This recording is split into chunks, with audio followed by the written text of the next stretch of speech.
What's up, Johnny? How you doing down there, my man? But not the smartest guys in the room. We're going to talk about confidence. We're going to talk about threads. We're going to talk about business. Hey, what's going on, Kim? Tom, are you ever going to change your profile picture, or did you just determine that it's perfect the way it is? I mean, until I have a better one, I don't know. Like, why change it? I don't know. When was the last time you changed yours? Not that, I had this picture of me in a suit, and I used it for years, and I didn't love it. Like all of a sudden I'm just looking at it one day and it wasn't me. And so that's when I really started changing pictures. But for the most part, I figured, like the other day I was on a call with somebody and we did a Zoom, and like you have a frozen background on your Zoom, like it's a still picture of me, a photo. And then all of a sudden, like I turned my camera on, and the person I was having the meeting with said, "Whoa," she said, "You look exactly like you do in the picture." And I'm like, yeah, shouldn't I? Or would it be weird if I didn't? So yeah, I just want to be representative of who I am. Yeah, I mean, I think that's fair. Like, I guess the question is, like, I know a lot of people like change their profile pictures frequently on things, and I guess the question I would always ask is why, right? Like, if it serves a purpose, great, right? If there's reasoning behind it, if it serves a purpose, like you're talking about, you felt like it didn't look like you anymore, right? Or it wasn't, representative of what you look like right now because it was an older picture or whatever the case may be. Totally get it, right? But if it's like just cause, like, oh, I got bored of it and I changed it, like, I don't feel like that's a good reason to change it. You know what I mean? Like, or somebody said I should. It's like, okay, but why? Why?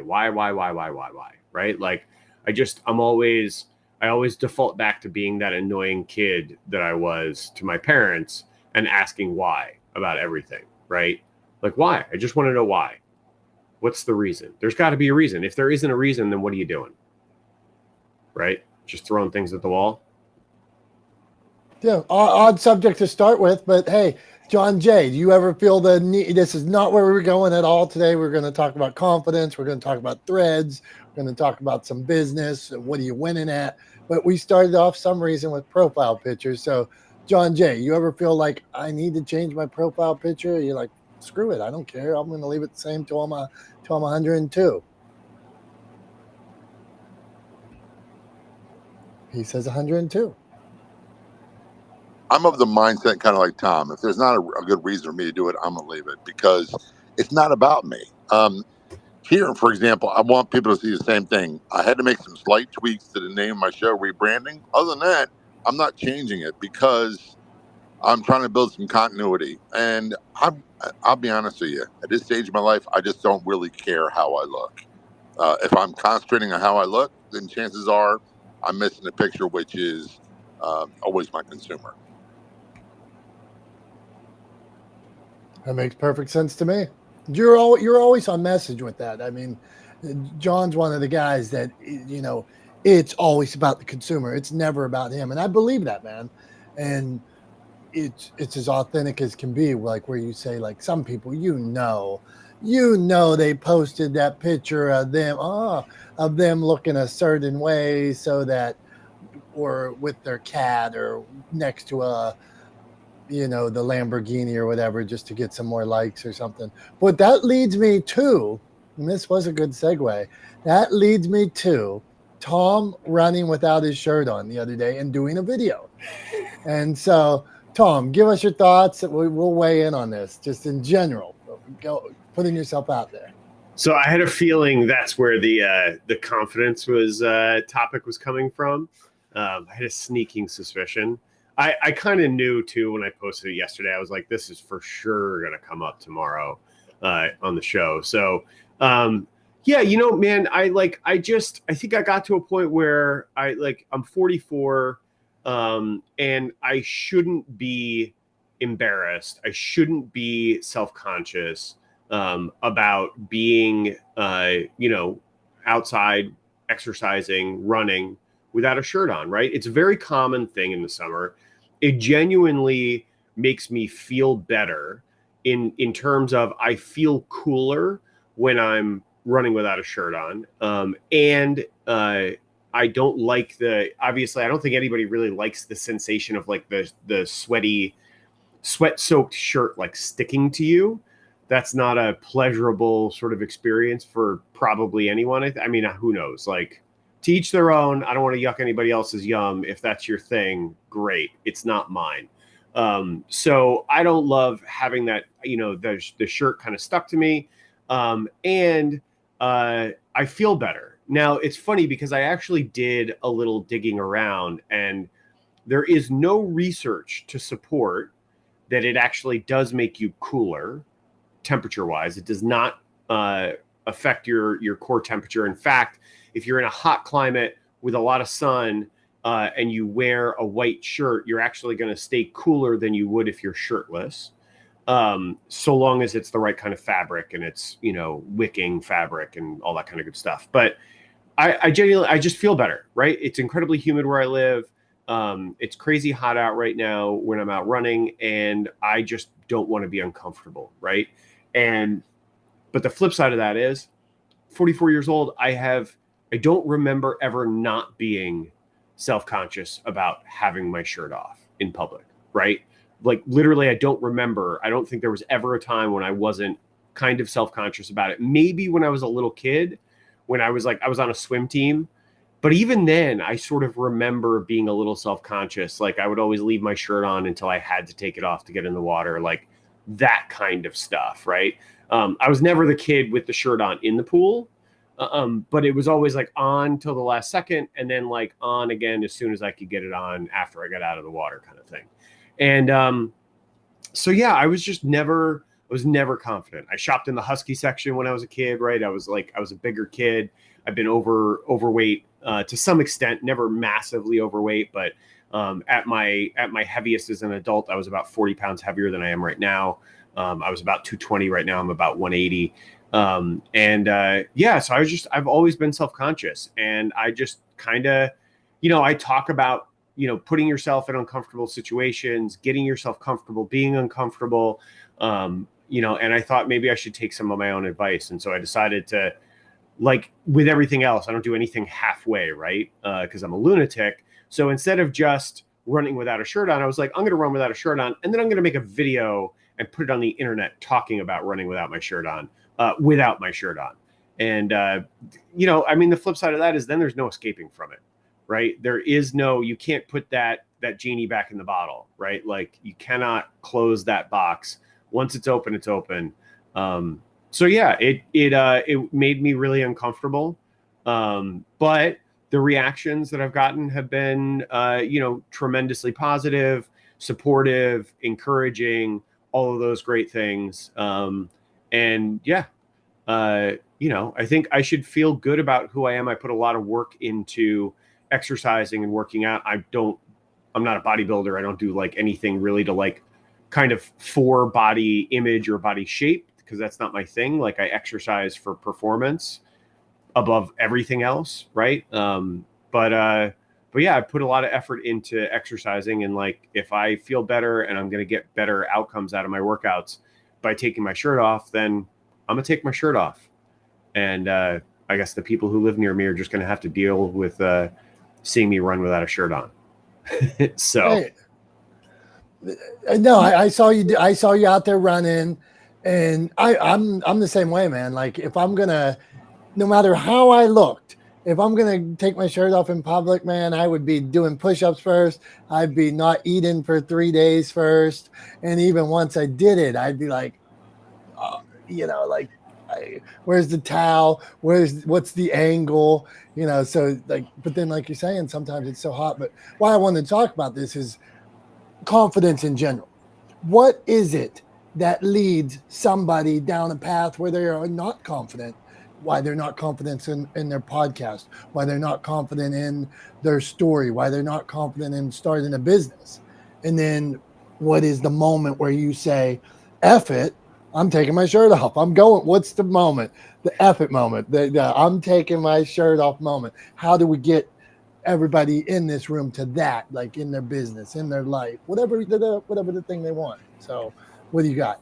I mean, I think honestly that for me, that tipping point is when my discomfort with not achieving the goal is greater than my discomfort holding me back from achieving the goal, right? So like when that shifts, so when I'm more uncomfortable not performing well, you know, on my run or something like that, or not feeling good on my run and not feeling like I got good work or good training or good benefit from it, versus I'm uncomfortable taking my shirt off, when that seesaw, that balance shifts, then that's when I think, like, you know, you can start to overcome those things. I mean, man, we could spend weeks trying to dig in to like what gets people to that place, but I think it's a variety of things. I think it's, you know, I think it's social pressure, it's peer pressure, it's and then I think those two things compounded by kind of self-doubt, right, and negative kind of self-talk are ultimately kind of what leads us down that path of not being comfortable with those things. But like, it's funny because I'm around a lot of runners and people who do endurance sports, and I see people who are in worse shape than I am, right? Who objectively have more extra pounds than I do, right? Absolutely 100% comfortable taking their shirt off and running, right? And I look at them and I go, man, how did they do that, right? And I realize that at a certain point you just go, F it, I don't care, right? And I think that quote from Eleanor Roosevelt kind of summed it up well. And it was, you know, you wouldn't care so much about what others think about you if you realized how seldom they do, right? People don't think about you as much as you think they do. You think about you much more than anybody else does. So that's what you think is ultimately the most important thing. Other people probably aren't thinking about you as much as you think they are. Don't flatter yourself. None of us are that exciting. You got a fire heart from Heather on that. Okay, so we're coming. John, weigh in on that. Then we're going to go to Tristan and producer Jimmy. We want to know, how do you get some confidence? How do you overcome? John, how do you get the confidence to approach one more radio station? How do you get the confidence to get on the air? How do you get the confidence to start something? Go on, my friend. First of all, it's for me, and a lot of what Tom said is spot on. It's a process, and it began for me years ago in my 30s, when I began to really realize that I can't pay my bills with other people's opinion of me. I began to make big changes, and it wasn't a competition. And I had to eliminate things like "why me" from my thinking and replace it with "why not me." Am I the most confident person in the world? Absolutely not. Am I egotistical? Absolutely not. Am I antagonistic? By the way, I say it because I'm happily married and I have a wife who will gladly keep me in line whenever I need it, which is quite often. So there are checks and balances. But the thing is, I'm not in competition with anybody else except me. And the measure is sometimes unrealistic, and I have to become more realistic. So if all of a sudden a radio station says 3 radio stations add my show this week, great, because there are plenty of weeks where none do. I cannot place my opinion of me based on what someone else does. That's the thing. When I stop putting value on my accomplishments based on what someone else does that's beyond my control, totally beyond my control, I start to live freer and happier. So I don't know that I'm more confident. I just think I'm freer of fear and constantly criticizing myself and just moving forward, doing what fits and learning. Sometimes what I do doesn't work. So learn and try something different. And don't be afraid to reach out to other people to help you in your journey. So that's my lesson on that. Thank you, brother. Appreciate that. recently I did this anything that floats. I don't know if you guys might have seen it. Me and Buddy build a boat, and you build a vessel, we'll call it, and we had to float down the river. And so, like, I didn't even think I was going to get wet, and we actually sunk in about 2 minutes. There had to be like a river rescue for my buddy to pull the boat out. The bike we I don't know why, but we mounted bikes to the top of our boat. One of them fell off, went down the river, and we filmed the whole thing. Our thing is show must go on, even if you fell, show's going on, you know. And so people come up to me now and they're laughing about the show and can't believe you did it. Or then other people come up and they're like, you're so brave. Can't believe you did. Can't believe you air that. Can't believe you put that out there. I'm like, brave? What the hell are you talking about? You know, I never thought that somebody would think me and my buddy goofing around in a dirty river was brave. But I guess but to me, it's just putting yourself out there. It's going for it, stepping out of your comfort zone, and who knows what may happen. Tristan, what are your thoughts on all this? Your thoughts on confidence? If you want to talk threads, we'll talk threads too. Been 2 weeks. What's it been? 2 weeks? Is it growing? Is it done? I see that the active users are down 50 million or something like that. So Tristan, man, confidence, threads, or talk about taking your shirt off, whatever you want, my man. You got it. Yeah, I'm still puzzling what the act of taking your shirt off is for podcasting. What's the I can't quite find. Is it feeling more comfortable? Is it feeling more natural? I'm not one for taking my shirt off. No, man. Until I get to the outdoor pool or the beach and realize I should have taken my shirt off more. So maybe that's what the act is for me. I should have taken off more so that I don't look like a fool when I get to the beach and I've got tanned arms and that's it. No, the answer here is it's a metaphor. So what is the point in podcasting where you say, F it?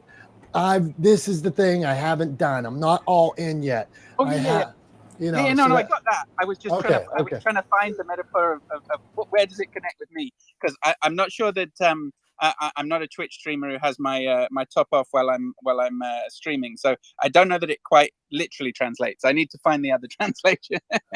No. To go back to it and maybe a little bit, it's not quite the same as John often talks about with the way he uses social media, but I think I definitely discovered that, and I think it shows up on here. It always disappoints me when people are talking about on here, and I feel it's very close to podcasting in that same way of, when will the algorithm find me? When will the audience find me? It's a one-to-one business. It's a go out and talk to people. It's find those connections and work out how you get in front of people, how you invite people to come to your show, or make it easy or worthwhile anyone else inviting one extra person. So it's that taking it one at a time and saying, how can we grow by having something valuable and making it easy and sensible to share. So that's probably where it comes to for me. Tristan, good stuff, man. Do you have a show? What is it? Let's hear the name. My show's called the Cliff Notes Podcast. I talk to manufacturing leaders, so we talk about the business of manufacturing, so making physical goods mostly. Business of manufacturing. Okay, interesting. So now we're dig in on this. So are you in manufacturing yourself? No, so I'm an agency. So I make digital products, digital applications, and help them bridge that sort of digital divide and move towards this sort of. I don't want to go down a tangent for that. Move towards that space that allows them to connect with that. And so some of these conversations are learning from those case studies of those journeys along the way, helping it sound more interesting, sound more comfortable for other people. While we're building them applications or websites or whatever that piece is. So it's sort of lead generation, I guess, for my business is the angle. But good conversations and good people on the show. That's good stuff. That's what I wanted to know. At its root, is there somewhere you're going? Is it for because you're in that business and it gets you to? It's a networking tool and things like that. And so I get it. Okay, keep up the good work, then, man. And we'll try to get some more information for you here. Producer Jimmy, you hear the conversation. I'm not going to repeat it as I don't want to sound creepy here, but we're talking threads. We're talking confidence. Tom wanted to talk business opportunity. I wanted to talk about things you're winning at, maybe tips that 7 months in, something you're winning at that you wouldn't mind sharing. Producer Jimmy, what do you got for us? Oh my goodness. Well, first of all, I just want to apologize in advance for disappearing at the top of the hour. I have a room to open up, but wow, when it comes to this, actually, what I had in mind to share encompasses really everything you just said, Dom. So some of you know that I have had some imposter syndrome like crazy creep up on me here and there. And it's something that I've been dealing with. But the way that I found is the best way for me to deal with it is a few different things that I want to recommend for people in order to kick out the imposter syndrome and regain your confidence. One, really, really good record keeping. And what I mean by that is make sure that you keep track of every single win, all the accomplishments, every step along the way, everything that you've done, just keep track of it somehow. So whether that's in a journal that you can flip back to, or it's posting something online. I know some people use their Facebook for that kind of thing. They keep it private, maybe those posts, but it's something there. For me, I tend to put the posts, like create a blog post on my website because I dig SEO, so it's another bonus for it. But good record keeping, because to be able to just look back when you're denying yourself and denying your own capabilities, if you can look back at the evidence, you can't deny it anymore. And so it pushes the imposter syndrome and naysayer voices right down. And another thing, aside from the good record keeping, to do is to also celebrate your accomplishments. And so, not just to keep track of them, but celebrate them, honor them, put up a post, do something on social media, buy yourself something nice, like whatever it is. Be kind to yourself when you have an accomplishment. Number one, just to treat yourself and honor yourself, but also number two, to more solidify it as a memory, so that you can recall that more easily in moments of self-doubt. And also celebrate your influence, that you've had an impact that you've had on other people. So if you've managed to make a change and difference in someone else's life, help someone else towards their goal, when they reach that accomplishment, celebrate it with them. And so I'll just share a recent win of mine that reminded me about all of these things, because it reminded me that I need to stop. There's no room in my life for imposter syndrome anymore. There's no room for it. I have accomplished things that any podcast producer, any entrepreneur, any single mom should be extraordinarily proud of. And I'm not going to deny that anymore. And so I went up to Chicago at the end of last week to celebrate with one of my clients. They're celebrating their 300,000th download. They had a big party, but it's also a celebration of the network that they've built through the podcast and all these things. And they've had a party at other milestone moments throughout the years, and I haven't been able to make it for one reason or another. And this year it was I had to go, and I'm so glad I did, because once I was in that room and really seeing the impact that I made, the evidence was in front of my eyes and I can't deny it anymore. And the confidence boost that gives me and that gave me, I'm carrying that forward in everything I'm doing for building, the Power Moms Network and having these conversations. I am not saying, please join the network. I'm saying you need to join this network because I'm at the helm of it. I know what I'm doing and I'm creating something big, and you want to be a part of it because the proof is in the pudding. I'm saying that with much more confidence, not arrogance, but confidence that I can pull off any goal that I put in front of myself, because I've collected the evidence. I'm not denying it for myself anymore. So I want to encourage everybody else to try to adopt that similar mindset, because it is a game changer. Thank you, Dom. Producer Jimmy, you're on fire. I'm feeling it. Hey, so on a day, let's say I have a day where things are going bad, and like I'm having that doubt, or I'm feeling I can't do. What do you do right then? Are you saying look at the accomplishments? Are you saying watch a video in that moment? How do you get through it? Yes, 1000% yes. Or, well, actually, I'll stay on this for a second. Yes, because that's exactly what I've done. It's kind of the flip side of another piece of advice that I give people when you're trying to attain a goal and you're feeling like you can't, to have a list of all the reasons why you want to attain it, because nobody can can remind yourself of why you're going for something better than you can. Similarly, no one can remind yourself of how much you've already done better than you can. So flip back to wherever you've been keeping those records and just remind yourself. So that's the number one thing I would do. The number two thing I would do, which I've done with a couple of people, someone who just popped out, hopefully he'll be back, but a couple of people in this room, I've reached out even in tears and just said, please, I need help. Like, knock this out of me. So reach out to the people who love you and who support you and who can remind you when you can't, who can remind you of how badass you are. Thank you. Love it. That's special. Hey, Tom, do you want to weigh in on that at all? The confidence there? I mean, look, I unfortunately I was out of the room when Jimmy started talking because I had to run out and grab something to drink real quick. But I think you're absolutely right. I think reminding yourself that you have done in the past, right? That you have overcome things in the past, that you have achieved in the past is a great way to remember that you can do it again, right? In some way, shape, or form, we've done most of the things that we are afraid of doing. We've done some version of them in the past or some part of them in the past, right? So I think it's a great lesson to remind yourself, right? You may not have accomplished a particular goal before, right?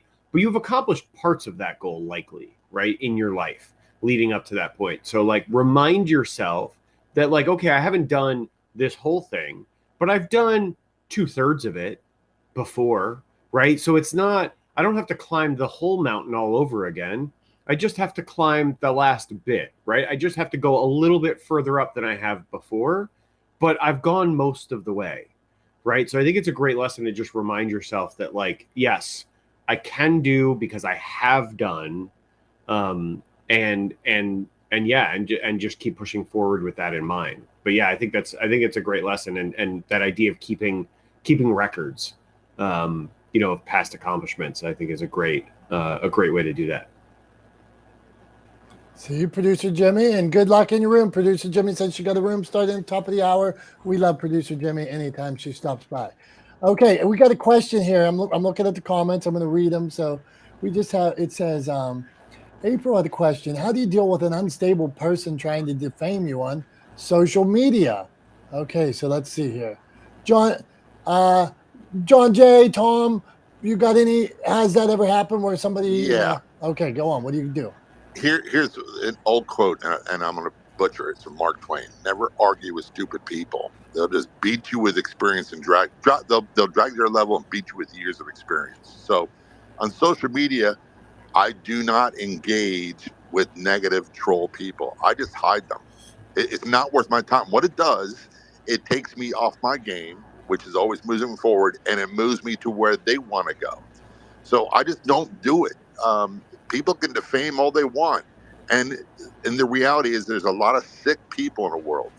When I engage them out of anger, this is just for me, not for anybody else. When I engage them out of anger, I could be contributing to their illness.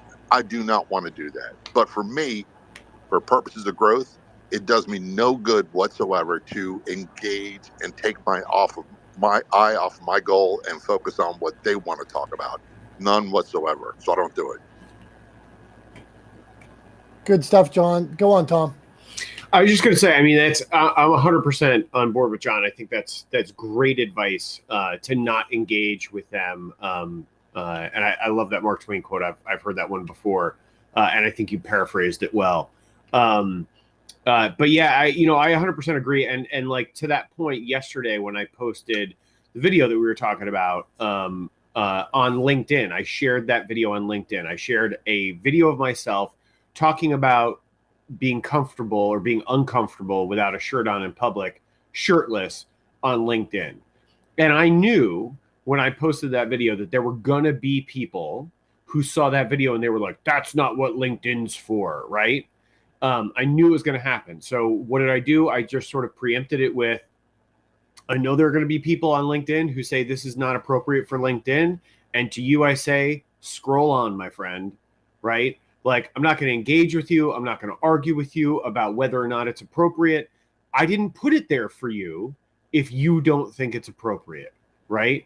I didn't share it with you if you didn't think it's appropriate. And I think to April and her husband, Chris, who are old friends of mine, I've known for years. They're great people. Chris is, they have a great business. They're up in Maine.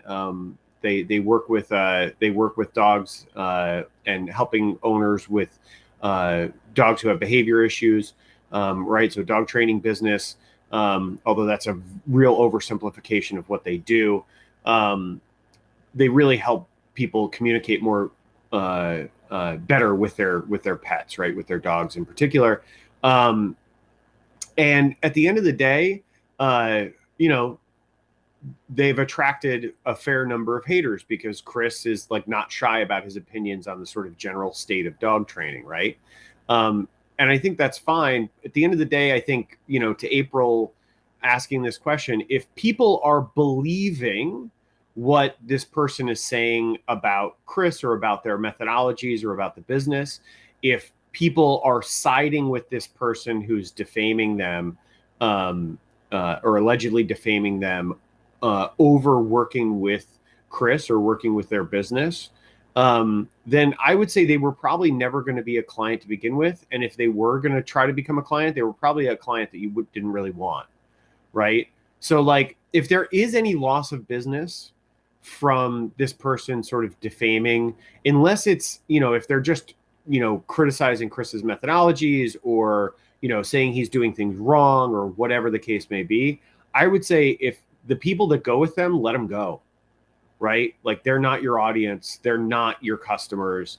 They're not your community. They're not the people that were going to be part of your community regardless. So like, you can't keep them happy and you drive yourself nuts trying. And to John's point, never engage in an argument with an idiot. So if somebody is, going to go online and spread malicious stuff, I always kind of think of them as the way you would treat any other bully, and you just don't engage, right? You just don't engage. Scroll on by, my friend. Scroll on by. So yeah, that's my thoughts. What do you think, Tom? Good stuff. A lot of time I mute, I hide, I snooze. Sometimes if I do respond, it is more, I'll go the complete 180 and hey, thank you for your input. Appreciate you reaching out. I'm sorry you feel that way. If I ever come across you, I would love to buy you a cup of coffee and shake your hand for sharing your opinion with me. Like, I'll go outwardly another direction with it. So I'm in both of those pools. I will try to, but like then to John's point, I am engaging, but I try to, my engagement is the complete opposite. I'm going to go so kind that I didn't even hear and so yeah, that's what I think. All right, not the smartest guys in the room. We got Prof T in the hizzy. Prof T, we're talking confidence. We want to know what you're winning at. Tom was going to talk about business opportunities later, but go on, Prof T. What are you winning at? How do we get confident? Hey, everybody. Good morning or good afternoon or good evening, wherever you are in the world. I love this because I actually just posted something on LinkedIn this morning about struggling with fear or faith, poverty or prosperity. So I believe that whether you think you can or you think you can't, you're right. That's a quote by Henry Ford. So in other words, whatever you think about, I do believe you can bring about. So confidence for me is just keep going at it. I believe that I think somebody was on, Jamie's not here, but she was talking about imposter syndrome. And I struggled with that for years. I never even knew what it really was. But I realized that it's a mindset. So I just find myself when I have bad days, which we all will, when we are feeling a little bit low on the confidence level, when our tank is getting low, that's when we start to veer off into negative mindsets. And depending on, your early influences in your life, which I wrote a book about, it can affect you well into your adult years. So what I learned is, number one, just, get real, be real. You got to be real, like Tom did yesterday, being real. Do you? I always say this to my clients, do you, boo? And secondly, release the negativity and replace it. Look for positive people, places, and things, as John Jay was saying, scroll on, keep going, don't engage, because I find that hurt people lashing out. Oh boy, I remember the days when I used to do that. And then number 3, invest in yourself. It's important to invest in yourself, in your mental health, in your physical health, in your finances, in your relationships. Invest in yourself and then invest in others. Always pay it forward and bring people with you on your journey to success, so that when they are on their journey to success, they will bring you with them. And then finally, develop the discipline. It's all about discipline, as you know, Dominic, and Tom, all of the folks on the stage. So as far as confidence level, I don't think we're always going to get it all right, and we're never going to get it all done. But as long as each day we put our head on the pillow and we feel that we've done our best and we've made a difference in someone's lives, or we did a little bit better than we did the day before, knowing that we're going to do a little bit better the day after. Thank you. This is a great conversation. Love you guys. Prof T from Philly. Have a blessed day. Prof T, you're the best. And that reminder, all your points are spot on. The one that hit home with me is that hurting people hurt people.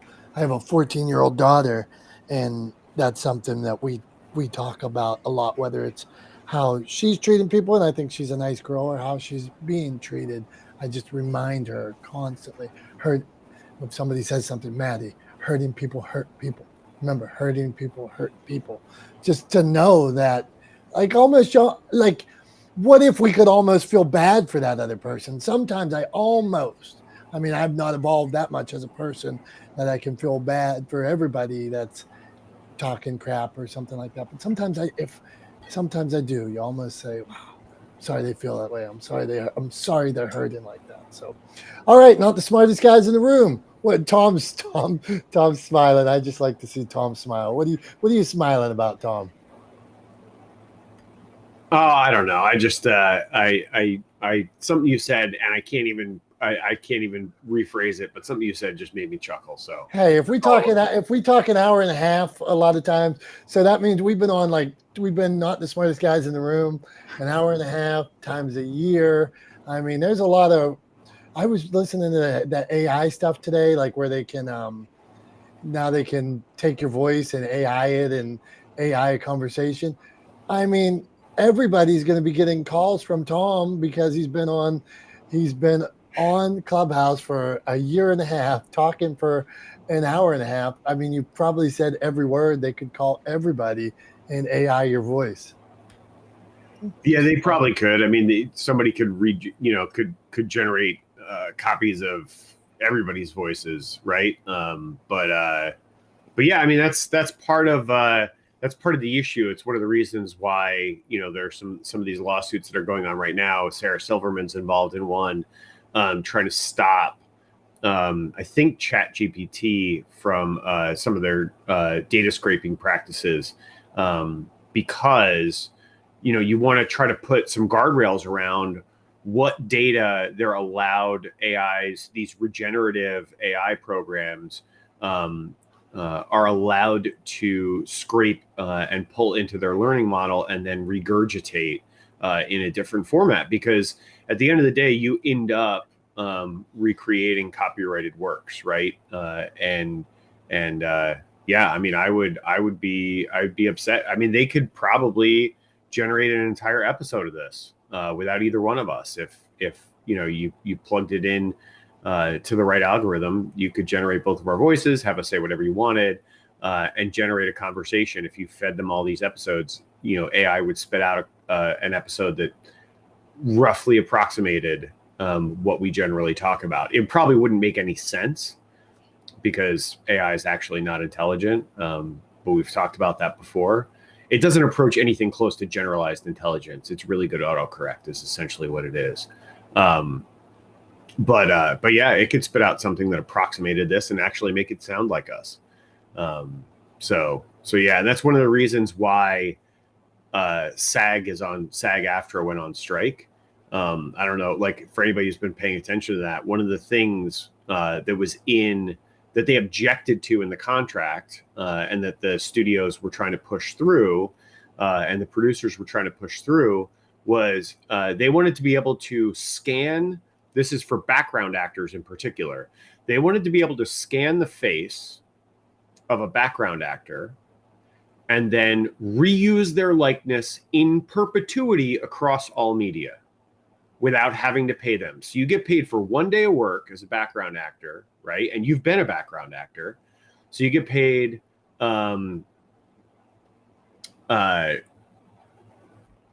you get paid for 1 day of work to go in, and then they can reuse your likeness. They never have to pay again for the rest of time, and they can reuse your likeness wherever, whenever they want. So yeah, I don't know, just something to think about, something to something to consider. But it's I think it's concerning that was a sticking point in the negotiations. Anyway, I got off topic, but no, that was a good one. I'm glad we went down that way. So, okay, so first, you had a little static there just for a second, Tom. It's coming and going, not much though. So Heather had a question. Wait, so Heather Devine had a question, and then we are going to go to Heather Cox. So Heather Devine, did you have a question? Go on.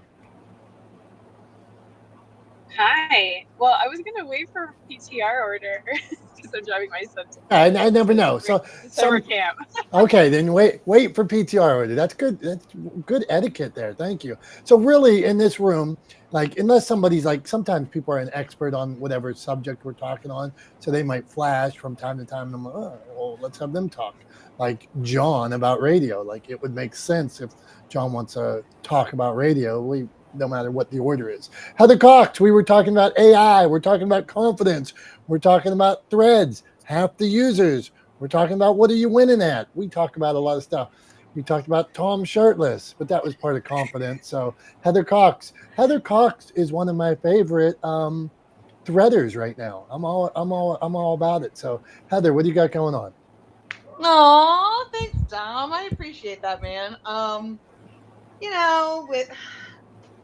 There's so much that we could talk about in regards to AI and threads and social media and, I don't even know, to be honest with you. Okay, give us a talk about, then here's what I want from you. Let's talk confidence. How at that moment where where the world's shit around you, I'm going to speak bluntly here.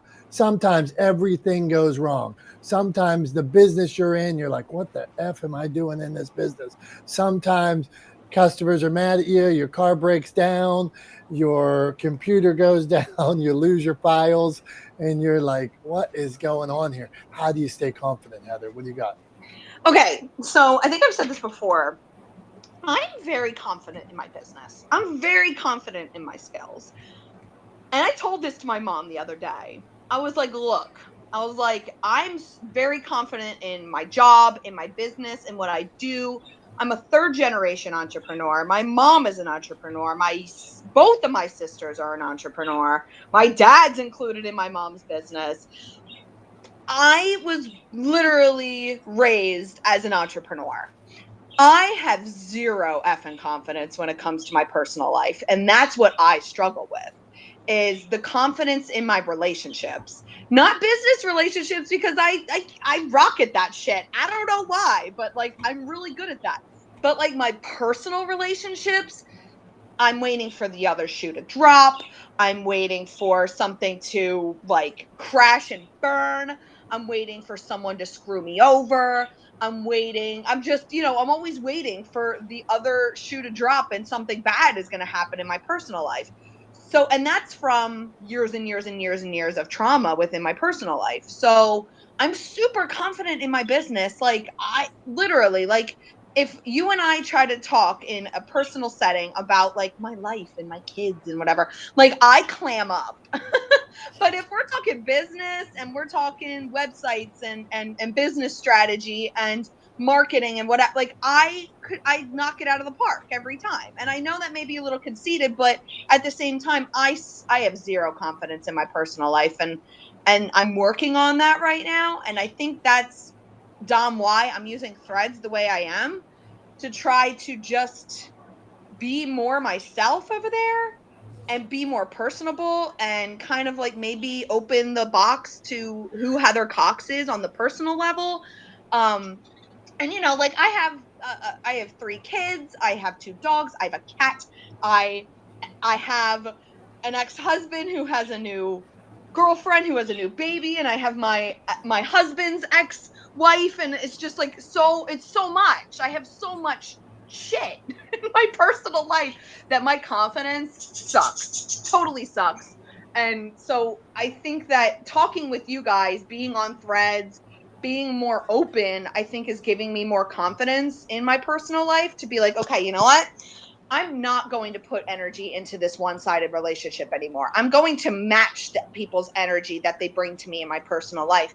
And if you're going to treat me like shit, well, guess what? I'm bringing that energy to you, my guy. So, I just appreciate these rooms because I feel like I'm becoming more confident in my personal life and being able to talk about it more without being scared of the repercussions, because I still deal with the person who gave me all these trauma responses and triggers, and it's difficult to talk about, especially when I'm still dealing with it, and I will continue to deal with it until my daughter is 18, so, and probably past that, you know what I mean? So I just appreciate these rooms, and I really appreciate you, Dom. Thank you. And you, Tom, thank you guys so much for allowing me to have a space where I'm able to just like word vomit on y'all in regards to like my personal life and confidence and all that fun jazz. So I appreciate y'all. I mean, first of all, Heather, just have to say how much Dom and I appreciate, one, you being here every week and being a part of this community, and 2, how much we appreciate you saying that. I mean, that literally, if having that kind of positive impact on one person makes all of the time we spend doing this, like Dom said, hour to an hour and a half every Wednesday, or hour and a half to 2 hours, actually, generally, right? Hour and a half to 2 hours every Wednesday for like over a year, hours and hours and hours of our time, like just to know that, it's this space that we've created with you guys has benefited just one person is makes it all worth it. So thank you so much for saying that. Really, I can't even tell you how much that means to me and how much we appreciate that. The other thing, as you were talking, I just wanted to say this is I found it really interesting that you said that you're incredibly confident as an entrepreneur and in business, and I see that like in your what I see from you on LinkedIn, and obviously in your presence on stage. So obviously, you deserve to have that confidence, right? Because of what you've accomplished in business. The thing, and you said you're starting to be better about, your confidence in your personal life. The thing I want to try to like push you to do is to try to not differentiate between who you are in business and who you are outside of business, because you're the same person. That confident person that exists in your entrepreneurial life, in your business life, is the exact same person that exists after 5 o'clock at home with your kids, with your dogs and your cat, right? It's the exact same person. So we have this like, culturally, there's this idea that we should sort of be one person professionally and another person privately or personally. I think that's bullshit. I'm the same person all day, every day. I don't have time for that. I don't have time to try to pretend to be somebody else when I'm working versus pretending to be or being somebody else when I'm at home with my wife or with friends. So I just think that whole like personal life, professional life, like personal, persona, professional persona is bullshit. Do you have different guardrails around how you behave in different social situations? Absolutely, right? Like different expectations in different situations? Absolutely. But fundamentally, you're always you, right? I am always who I am fundamentally. And you ask anybody who knows me socially and professionally, they'll tell you what you see is what you get, right? I don't bullshit. I don't sugarcoat. I don't try to pretend to be anybody I'm not. So I always encourage people to stop doing that. And I'm not saying you are.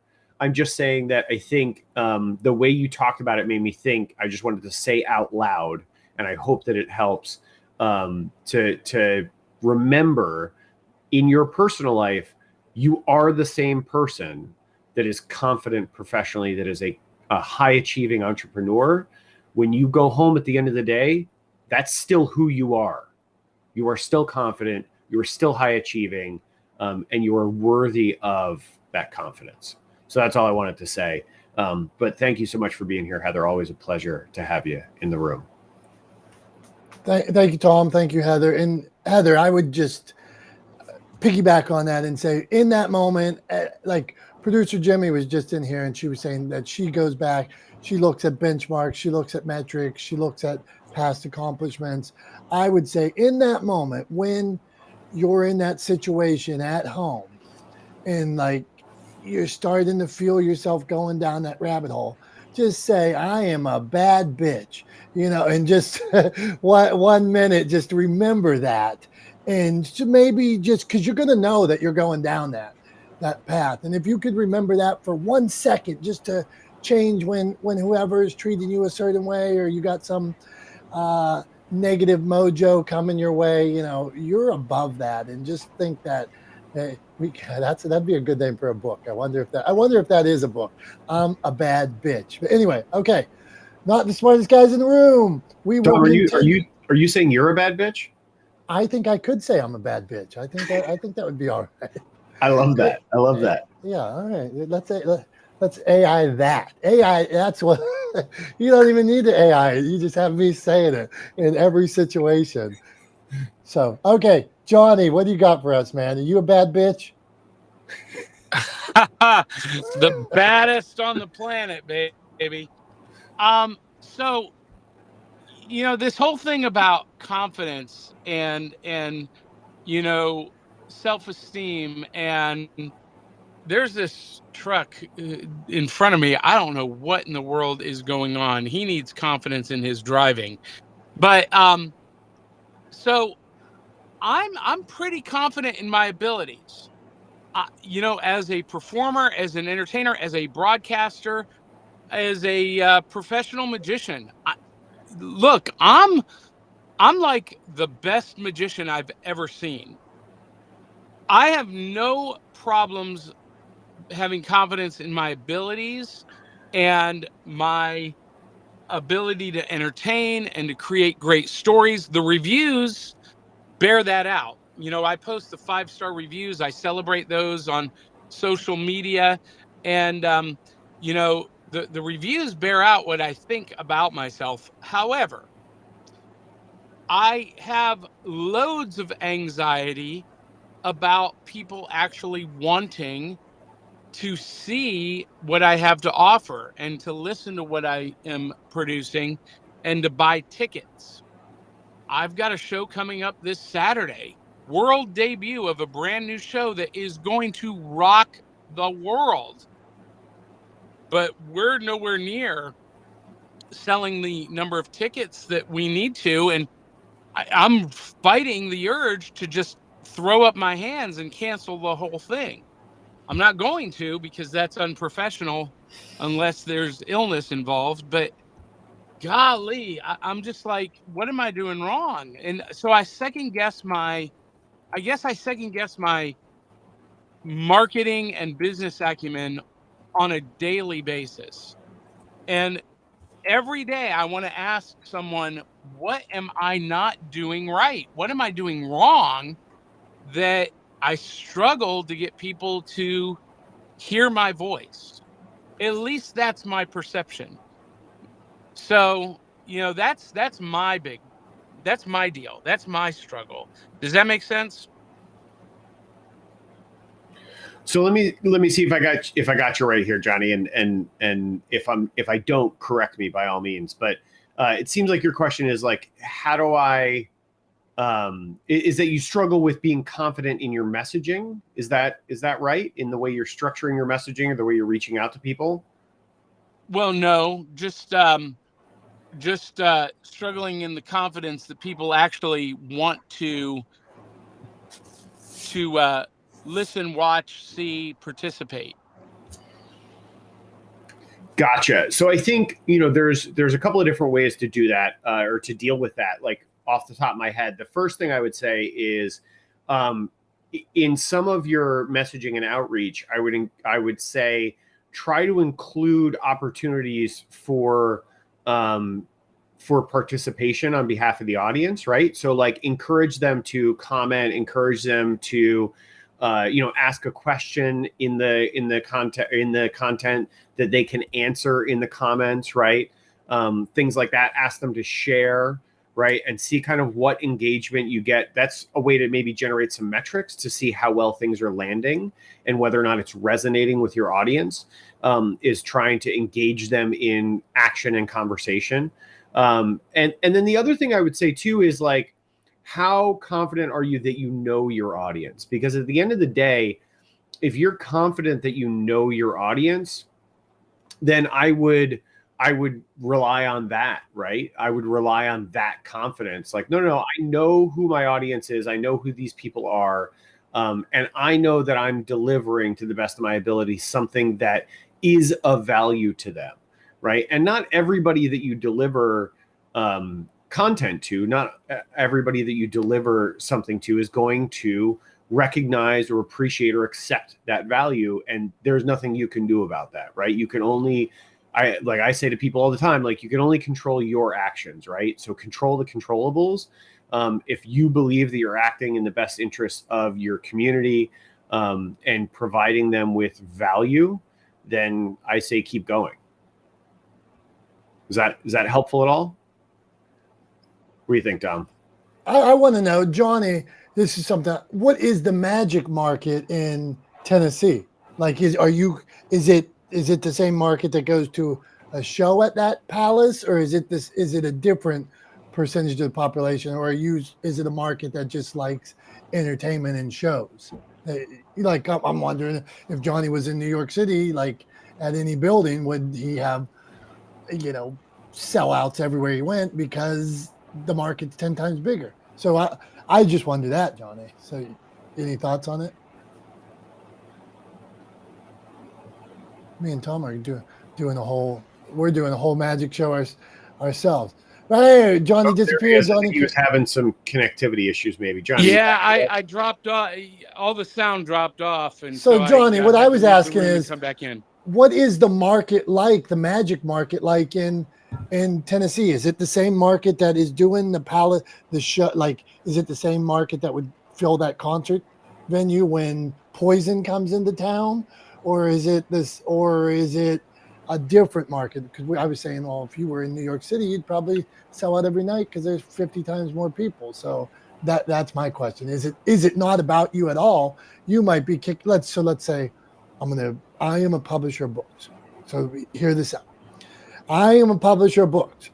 If my authors do not get out to new people, to new audience, they will sell to 10% of all the people they know. So if you knew 5,000 people, you'd sell 500 books. And actually, of that 500, maybe because only 10 to 20% of the population read, half of those people are reading books about sports, the other half are reading romance novels. So now you just cut your margins down again and again and again. So once they get out and meet new people, once they go new places, then their circle of influence gets a little bigger and they can make more sales. So in this case, I am just wondering, how many people have they seen your show before in that market? How many times have they seen your show? How much money?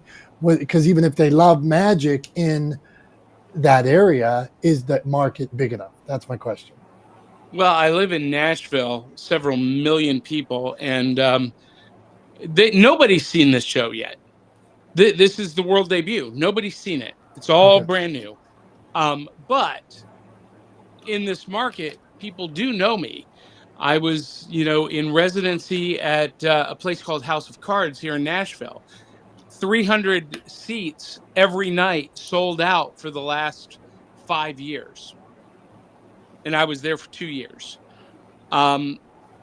Let's see, 2021, 56 shows in 14 days with a company called Fever Up, and sold out. So I'm doing sold out gigs. I'm getting bookings. That's not that the history has been there. The question is, leading up to this right now, ticket sales are really not performing the way I should. It's kind of like the box office at in movie theaters right now. Everything is underperforming, and it's got me sweating a little bit because I've invested a lot of money. But do I know my audience? I think I do.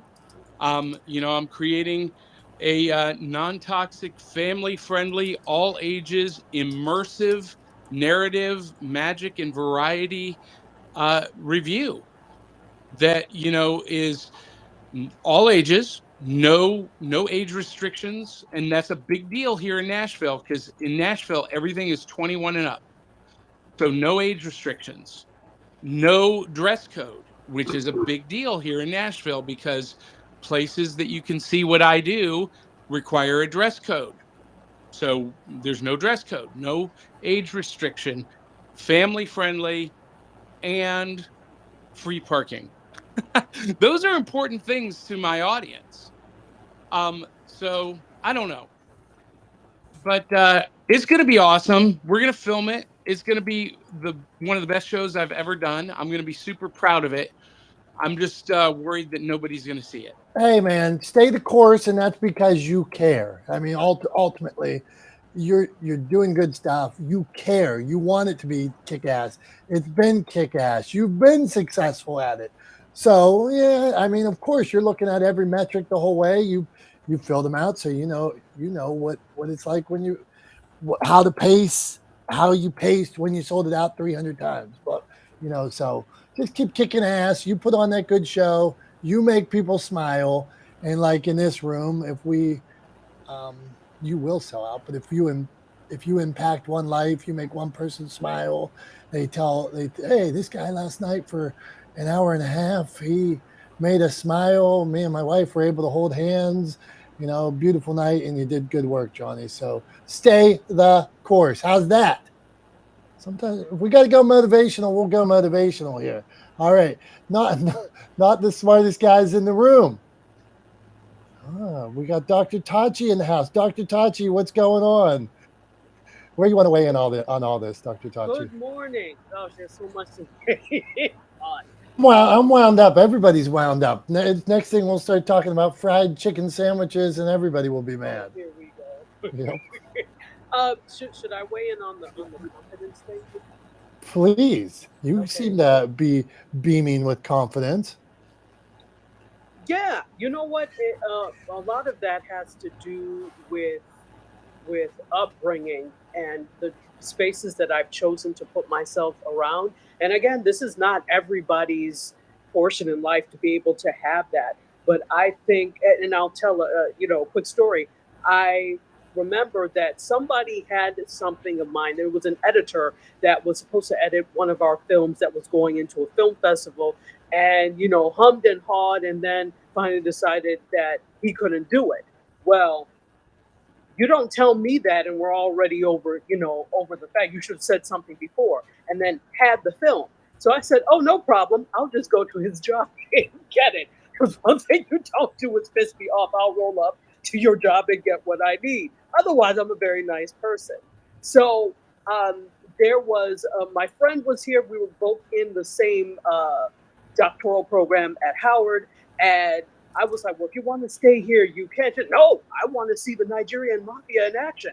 I was like, let's roll then. Come on. So there was another one. My film partner did not grow up in spaces like Howard University really prepared us for that type of thing where you walk into a room and dare people to ask you why you're there. And so we already had that. she did not go through a program like that and did not have that upbringing. And she said to me after, she was like, I wish that I had that upbringing and that at least I had gone to a school like Howard where that was what they did. And so I really have to put any of the onus on the level of confidence I have on, of course, parents, and then putting myself in spaces where they demand that that's the way you behave. And it's not the easiest thing in the world for people to do, but when you, and I'll keep going back to Howard, when not only do they demand excellence, but they're there to support that excellence, that for me was all I needed. So it's not everybody's story, but for me, that's where that confidence comes from. And so when I approach things, it's from the standpoint of, I'm sorry, do you know who I am? And that's not being arrogant, but it's what's been instilled in me, if that makes sense. Dr. Tachi, I absolutely love it. It reminds me of that story of Kid Rock before he had made it, where he gets enough money to sell out a show in Detroit. And like he hasn't like signed with a label or anything yet. And so he sells out like one of these marquee venues. His name's up on the Jumbotron, whatever, the marquee, whatever you want to call it.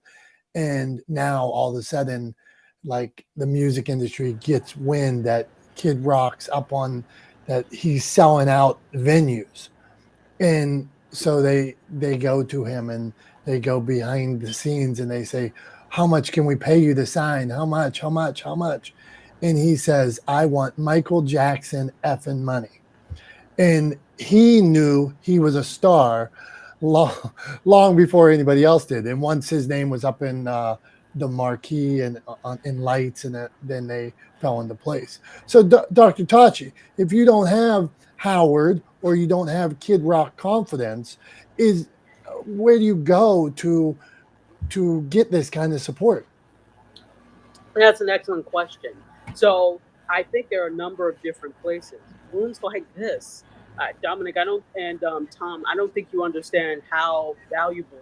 Oh, you probably do. Let me not say it like that, but maybe you're not aware of how it affects all of us that come here every week.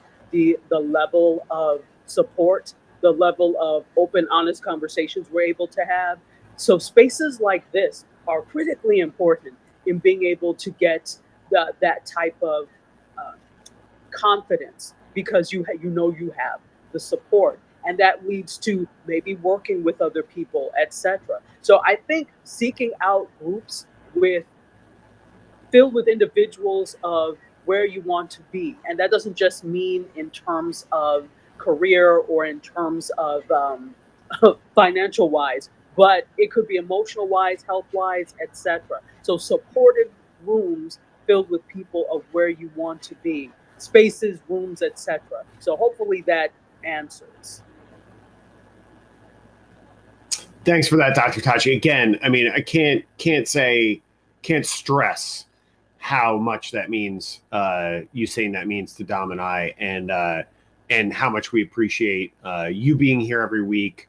All of you guys that are here every week, we really appreciate you guys, and appreciate this community that has developed here, and value you guys just as much as you value being here. So really appreciate you saying that.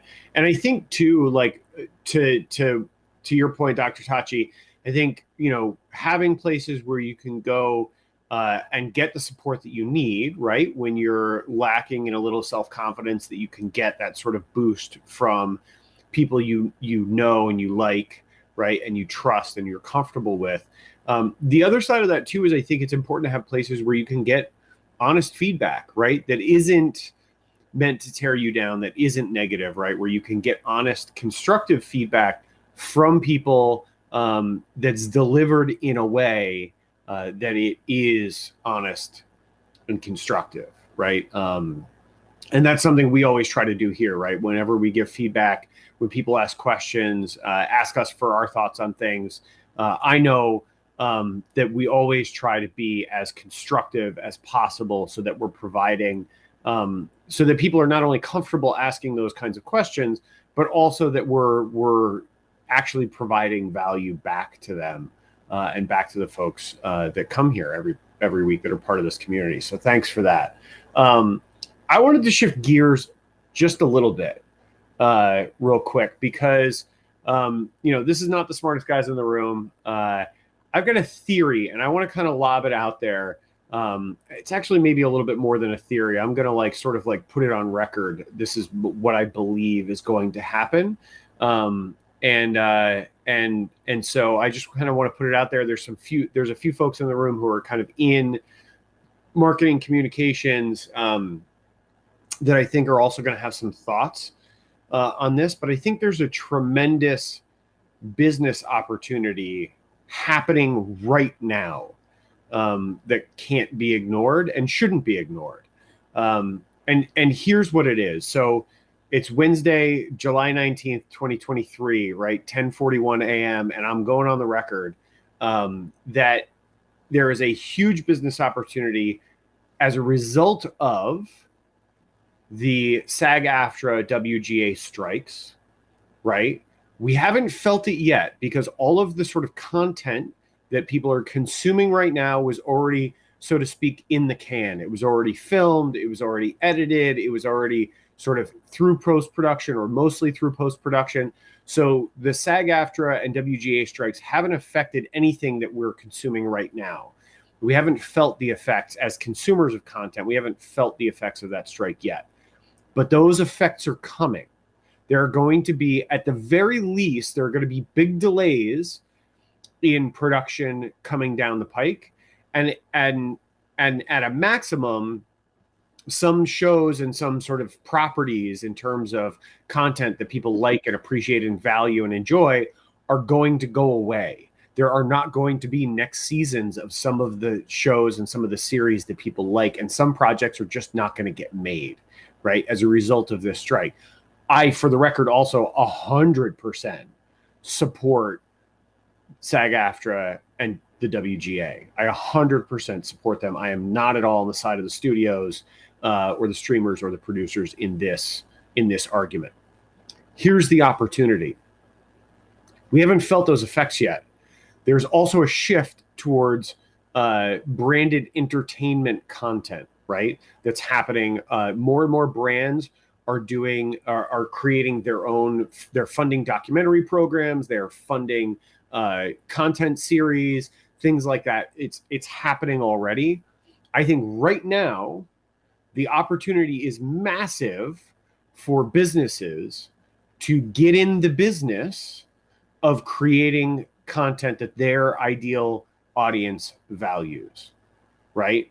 So some former colleagues of mine, Al Roker's production company, they did a documentary with John Deere about farmers. It was specifically, the documentary was about Black farmers getting back land that had been taken away from their families unlawfully, right?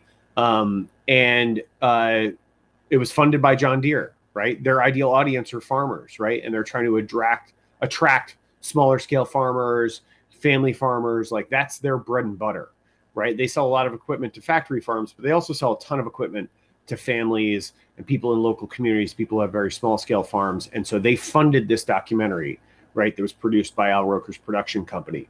That's one example. There's a million more of them, right? And it's becoming more and more prevalent. So I think if you're a business owner, the opportunity right now is bigger than ever and better than ever to get into the business of value-driven, whether that's entertainment, information, education, right? Value-driven content production for your community.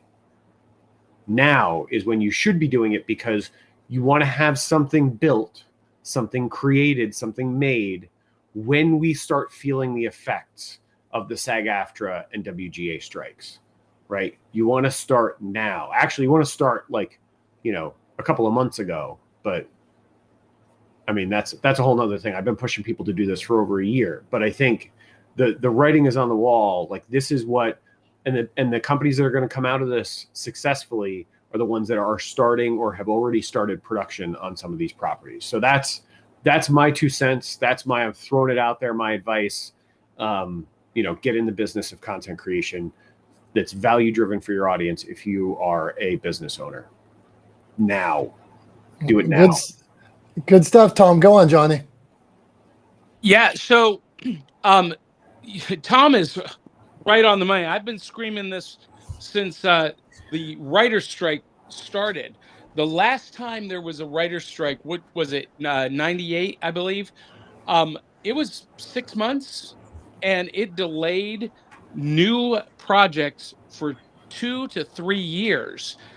Now we've got a writer's strike and an actor's strike with SAG-AFTRA. And the people that I'm talking to believe that this is going to drag on until after the first of the year. And that means there will be no new TV, no new movies for at least 2 to 3 years. Because, and this morning, Netflix announced that one of the movies that they had in development, they've already spent $30 million on a live action He-Man and the Masters of the Universe movie for Netflix. Because of the strike, they've just tanked the entire project. They just shelved the whole thing. They're going to take the $30 million loss, and they're not even going to pick it up as a future project for consideration. And that's going to happen down the line over the next couple of weeks. We're just everything's going to be put on hold. So we are in a perfect position. If you're in live entertainment, podcasting, if you're an author, if you're, a YouTuber, we are in a perfect position to capitalize on this, because 6 months from now, people are looking around for new entertainment options. Where are they going to be looking? At what you have to offer. I want to take this one step further too, and thanks so much for that, Johnny. Appreciate that, and thanks for your thoughts on that. I couldn't agree more. I want to take it one step further. If you are somebody who works for or works in communications alongside of a Fortune 500 or a Fortune 100 company, right? Companies that have 7-figure budgets for their marketing and communications.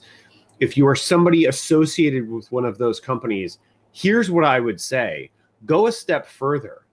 As a company, right, if you develop a strategy, if you develop a concept for a content series, don't be afraid to go the scripted route and reach out to the WGA and reach out to SAG-AFTRA and reach an agreement to work with them to create this content, right? Become the content creation studio, so to speak, right?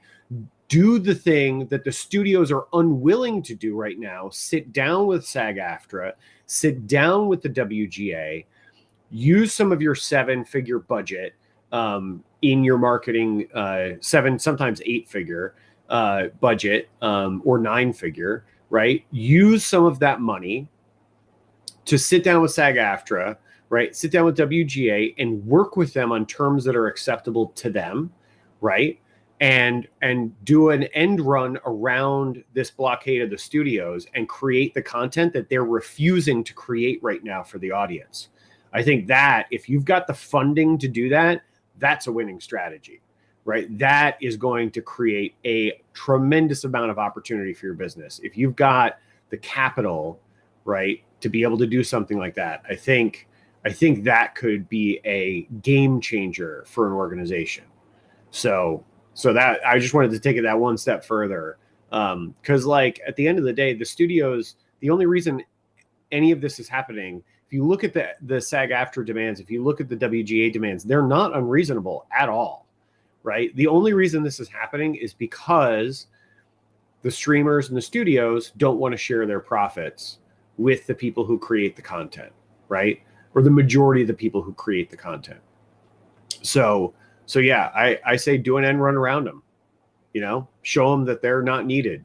It's like my first boss said to me years and years ago, my first boss in television said to me, never forget that everyone is replaceable. You're replaceable. I'm replaceable. Our boss is replaceable. Everyone is replaceable. And guess who else is replaceable? Studios are replaceable. And I think big business, Fortune 100, Fortune 500 companies can fill that gap.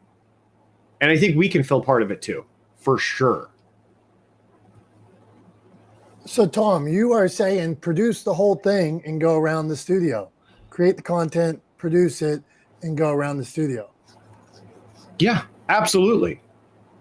Absolutely. If you've got the funding to be able to do it, right? Because the big issue is really the big thing that the studios bring to the table is capital funding and distribution, right? Those are the two big things. Well, guess what? Distribution isn't as limited as it used to be, right? Because you're not just limited to theaters. You're not just limited to broadcast television. The internet has democratized distribution. Why? I mean, look at there are stand-up comedians that are professionally filming stand-up specials and putting them out for free on YouTube right now, because not only do they make ad revenue off of that video on YouTube, so that starts to defray the cost, right, in the near term, but in the long term, they know they're going to more than make that money back, because that having that hour-long special out means they're always going to sell more tickets when they're on tour, right? And just like for musicians, the tickets, right? Ticket sales are really where the money is for these folks, right? So like the money is not in, like, just like in the music industry, the money is not in the record deal. The money is in the tour, right? So like same thing for comedians. It's the same reason why they're doing that, why they're giving away specials for free on YouTube, is because it makes a lot of financial sense if you're looking long term, if you're looking 12 months, 18 months, 24 months, down the line. It makes a lot of sense to shell out that cash up front for the return it'll bring you on down the line. And I think the same can be said for content production for businesses. It makes a ton of sense to shell out the cash now and do this end run around studios. Excuse me. Because in the long term, the benefits are going to far outweigh the costs. Far. Beautiful, Tom. Thank you. My business belief has always been, for anybody here, give till it hurts, and then at some point you've given so much value that when you produce your show, write your book, you do whatever you're doing, that people say, wow, they've helped me so much, they've been so good to me, I have to support, I'm in. And so I hear what you're saying. Okay, Heather Devine, she waved like she had a question for you, Tom. So if not, then we'll talk confidence. Go on, Heather. What do you got? Oh my goodness. Well, great conversation, you guys. And Tom, thank you for bringing this up. So this actually goes right into confidence, is what Tom was saying. I think, I'm just going to quote someone amazing. I got my start by giving myself a start. So if you don't know who that is, that's Madam C.J. Walker. She was the first African-American entrepreneur and philanthropist and activist. She was the first female self-made millionaire in America. So she believed in herself. She believed in her strengths. She believed in her tenacity and her own drive. And I think that confidence plays right into what you're saying, Tom, because we need to continue to storytell. We can't just like hold our breath and wait until things are sorted. We have to continue to storytell. So to your point, Tom, about comedians and other entertainers, Joe Coy was rejected by Netflix. He's a stand-up comedian. He ended up having his own special, recording it, and then saying, "This is worthy. This is gold," and Netflix bought it from him. And of course, he could have distributed it differently on his own. But when Netflix first saw it, they were like, "Oh my gosh, we want that. This is amazing." And he goes, "I told you how amazing I am."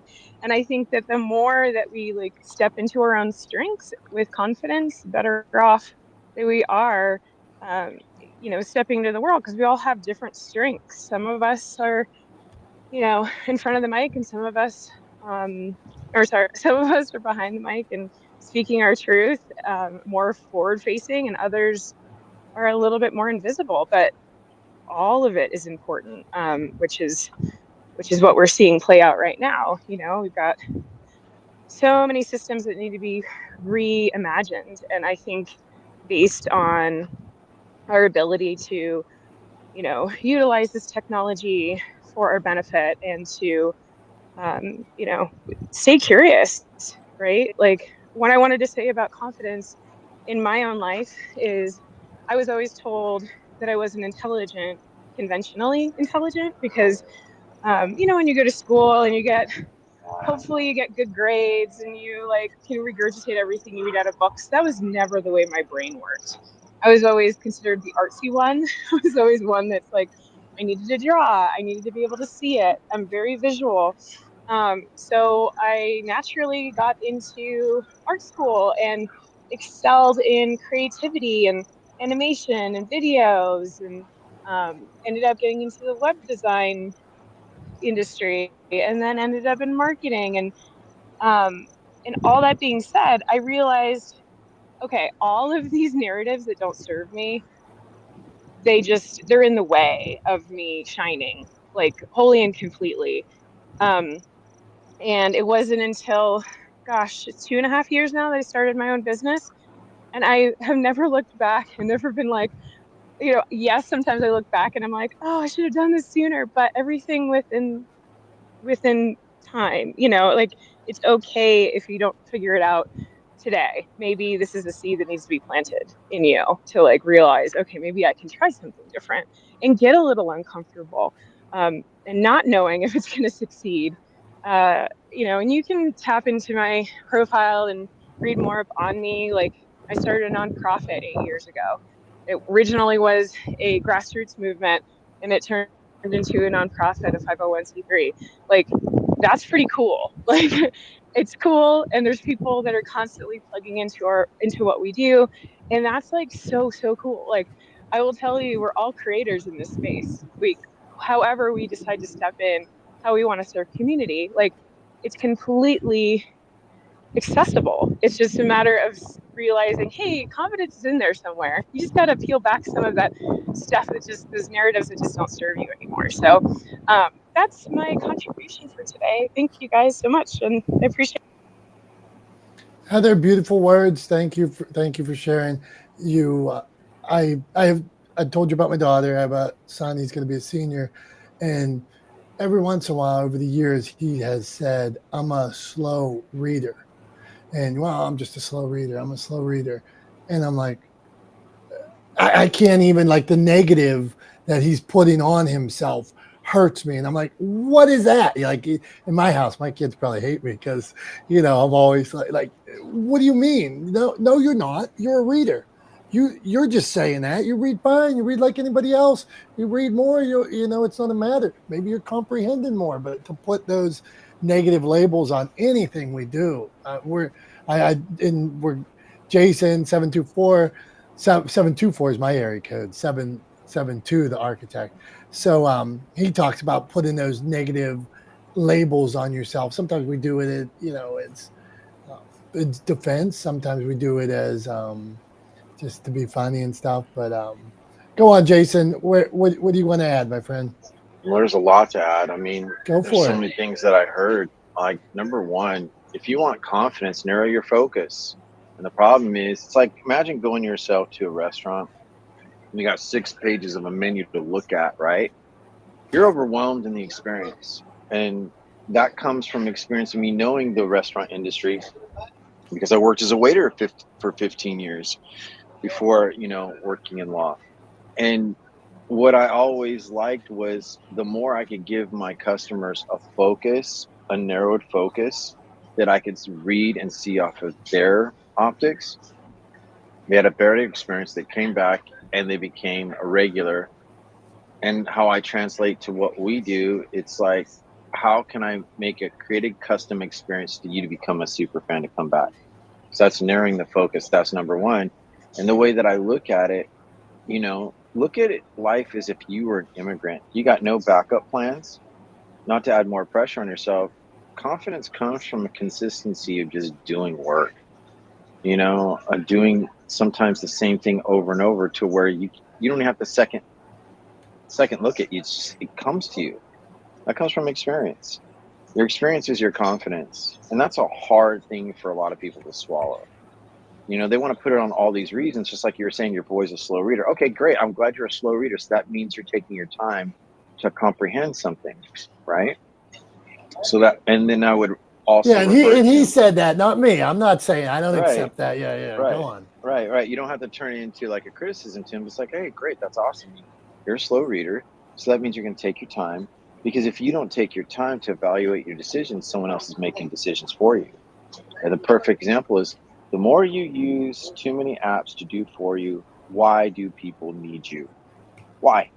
Like I heard a creator tell me literally just the other day, I spent $60 on an app to help me create better threads. And then I challenged them.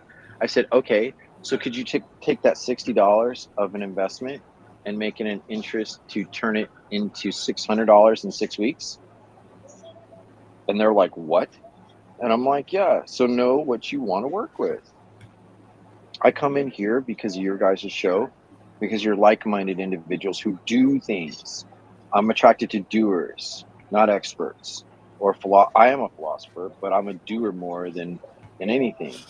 So Epictetus would say, narrow the focus, narrow the wants, narrow down who you are. Because if you let your wants keep going out of hand, guess what? You'll never be satisfied and you'll keep wandering in the wrong places. And last point, what Tom was talking about earlier, I'm all up for SAG and the Writers Guild because what they want to do legally is all these AI softwares, imaging, filming, they want to take like extras out of future filming. Your likeness, your voice, you're going to sign away your rights of your person into the future? No, you don't get to do that. And that's why I'm skeptical about using like digital apps showing me look in a better filter or sharpen, because I agree to use it for free. They get to keep my likeness. So that's where I'll end. But confidence, build it off of just doing. Stop worrying about what everyone else thinks. Just freaking do it. That's it.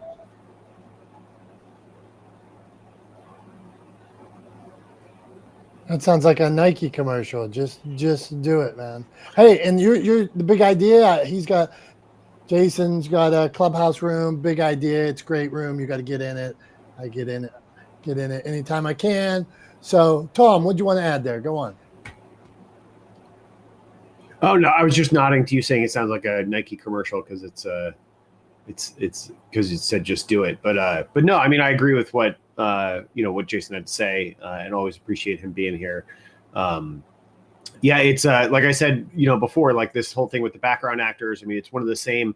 The use of generative AI was also a sticking point in the WGA negotiations, also because essentially what the producers want to do, what the studios want to do, is they want to, rather than having to have a writer's room, they want to essentially use AI to draft scripts and then hire a writer for a set period of time and have them sort of quote unquote what's called punching up the script, right? So you go through the script and you make it a little funnier, you make the jokes hit a little bit better, you fix timing issues, things like that, right? But the beauty of it is that from the studio's perspective, this is why it's bad. But from the studio's perspective, what they were trying to capitalize on was using generative AI to draft the script in the first place meant that they could argue that that was not the intellectual property, right, or the work product of the writer, right? And so they wouldn't have to pay any residuals on that because it's not a work product of the writer. So they would not be liable for any residuals. They would basically pay the writer for a day rate for a couple of days, to punch up the script, and then that would be all it cost them, because they could use generative AI for free, essentially, or a very low cost by comparison to having a writer's room to generate these scripts. So that's like, those are the two specific things. So like on the SAG-AFTRA side, they wanted to use generative AI to scan actors' faces, background actors in particular, and then use those likenesses in perpetuity across all media. And that in perpetuity across all media is really important there, because what it means is that they could take that likeness and put it in a movie tomorrow, next year, 10 years from now, 100 years from now, and that actor wouldn't get paid a red cent for you using their likeness, right, or their performance that they had used in the motion capture. And then on the WGA side, they wanted to use generative AI to actually draft the scripts to take intellectual property rights and work product rights away from writers, so they didn't have to pay for writer rooms and they don't have to pay residuals on that work product. And so that's the thing that's really like those are the big sticking points on both sides. There's a whole bunch of other things in terms of like how much people get paid for residuals, what people get paid for days work, et cetera, that caused them to go to strike. But that's the AI side of it. But anyway, if you're a big business doing end run around the studios, you don't need them. Just make the content yourself and reap the benefits of providing that value to your audience. Just lead with that value, provide the entertainment value to your audience. That's all I got to say. Anyway, yeah. So back to you, Dom.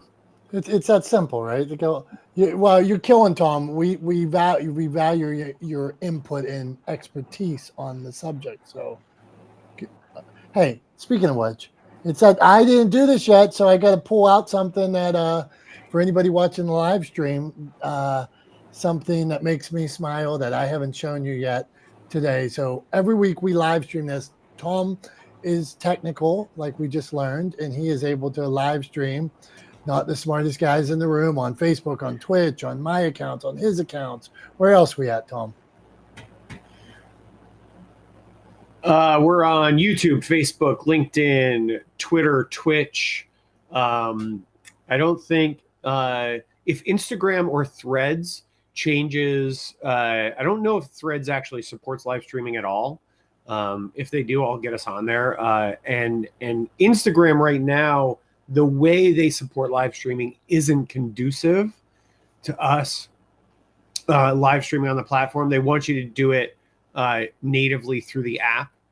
They don't have robust support systems for streaming from outside of the platform.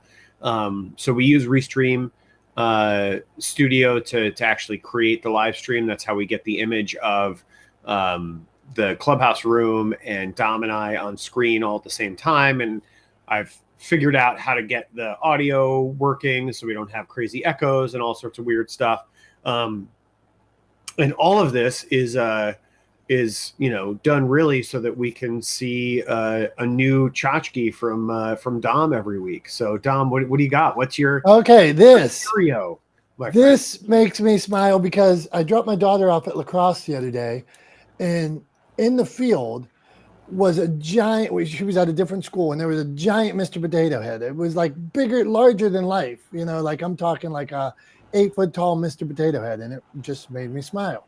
So that reminds me of my own Mr. Potato Head, that this is Spud wrapped in Steeler gear. So I walk down the steps to my office and I see Spud over there, and Spud makes me smile.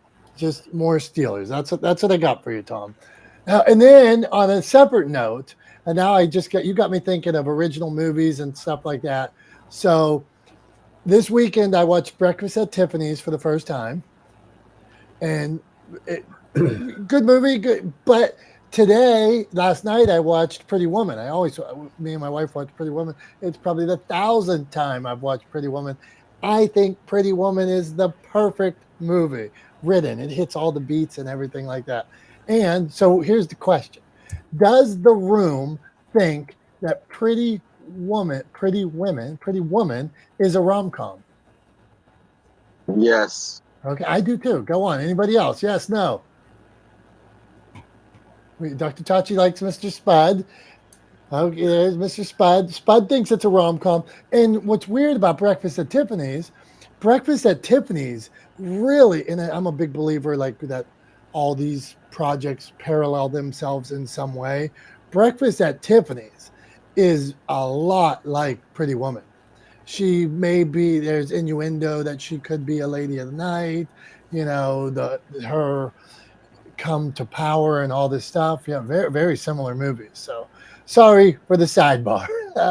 No, Dominic. What? Pretty Woman is a lot like Breakfast at Tiffany's. Okay, Johnny, you do agree that Audrey Hepburn, Julia Roberts, very, very similar there. No, No. And My Fair Lady. No, Also, don't forget I don't that. agree.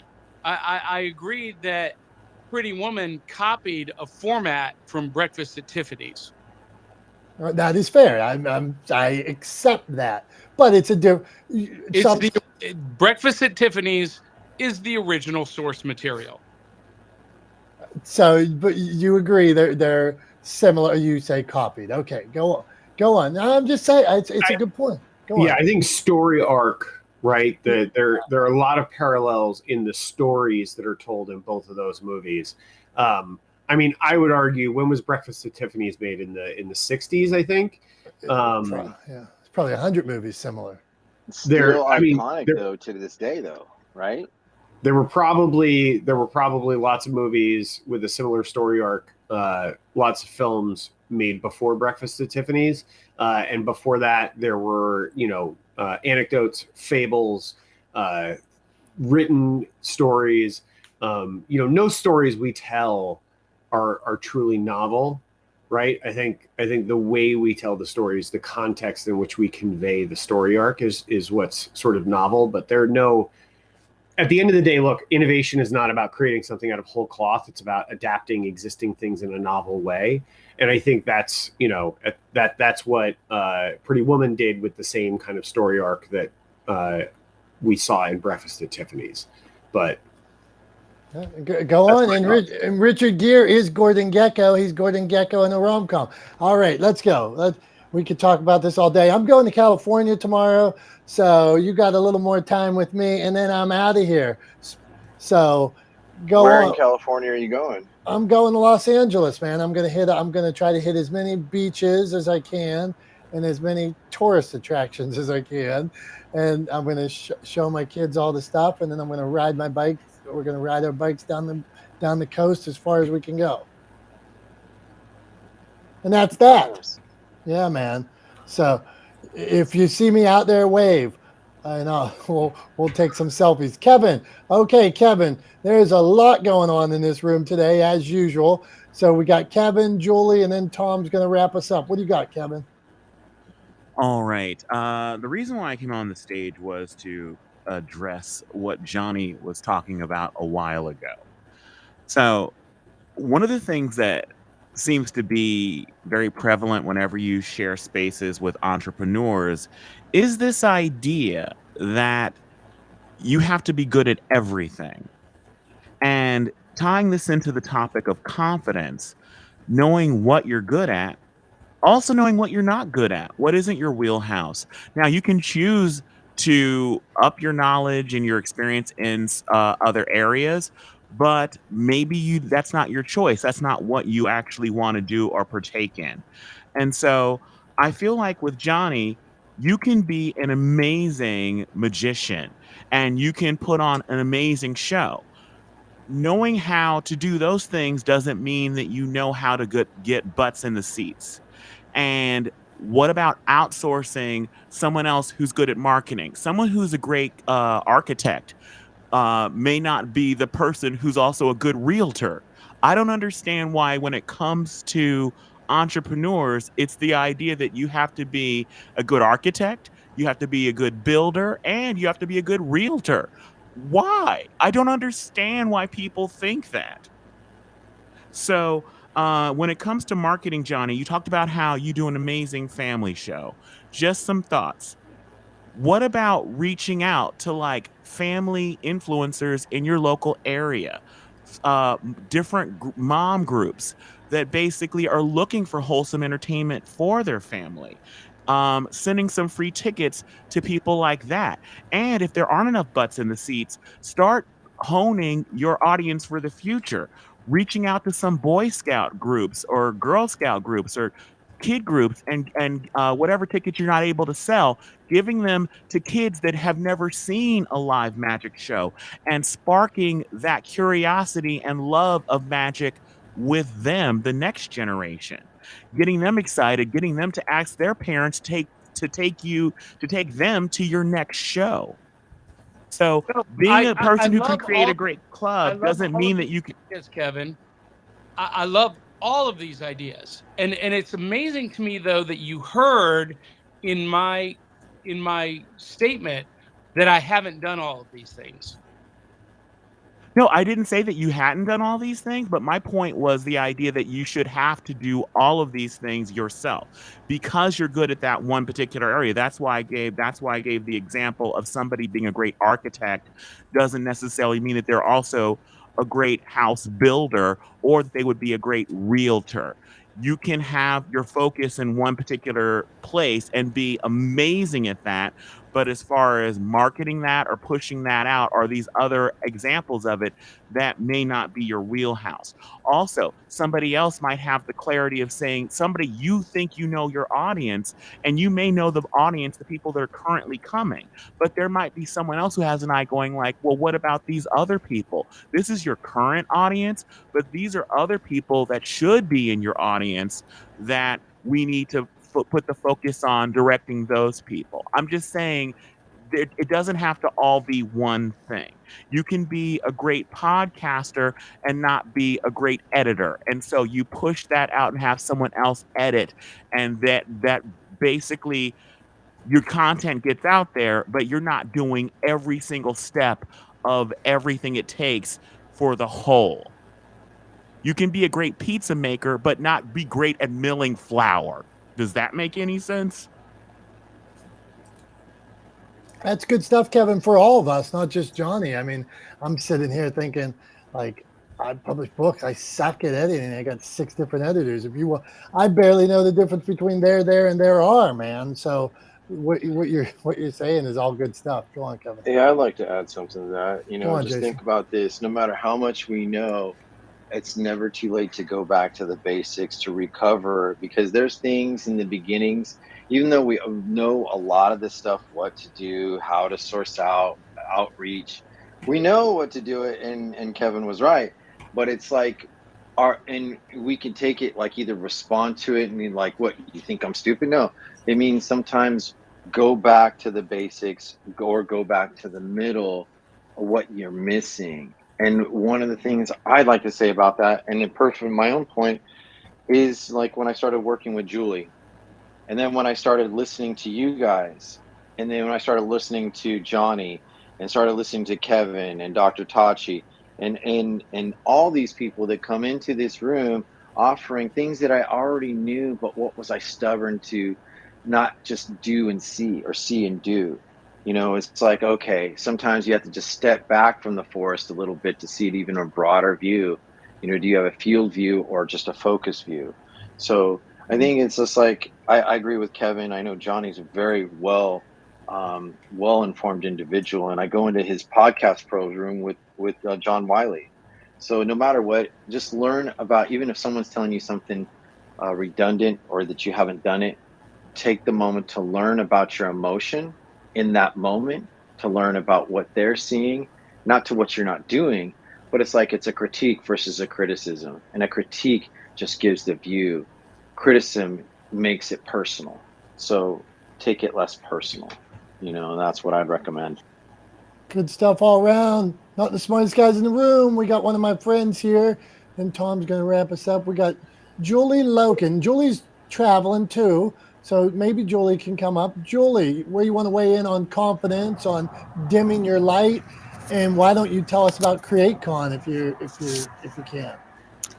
I love it. And the one thing I'm confident about is packing up 4 boys, 2 dogs, and just hitting the road and going and getting out of there. So we are like family vacation right now on the road. And thanks, Tom. I'm just having so much fun listening. I've been listening to you guys, and amazing stuff. And in the words of Dr. Tachi, I'm signing off on all the stuff you've been talking about. Julie, who's Chevy Chase in your car? Probably me. So you think when she's in the car, like I could be with anybody if I was with my Clark. children, they would never be quiet. So are you like, I'll kill you if you guys talk, or are you actually on the road? What are you doing? We're on the road. We're like crossing the border, the state border. We're on. It's packed up. The dogs are in the back. 4 boys under 18. So you know what that means. And Dad's coming up in the weekend. Girls, no girls, just me and the boys. Well, we appreciate you stopping for even It's 5. so super fun. You tell them all about Creative Con. Dom. Okay, I'm going to tell You them do about it. Creative Con. Okay, here's what we got going on. Here's what I'm going to do. I'll tell you about Creative Con. I'm talking to myself here, but since Julie told me to do it, what we're going to try to do is put on a place for creatives, put on an event for creatives in February in Chicago. I'm talking podcasters, video, writers, publishers, storytellers, artists. If you have a story, if you have a message inside of you that you want to get out to the world, magicians, Johnny, if you want to get that story out to the world, if you think it can make an impact, if you want to help it, if you want to work on it so maybe that it can impact 2 people, that you could use your voice differently, we're going to try to get as many experts in a room for 2 days at an event. It's at the Metropolis in Arlington Heights.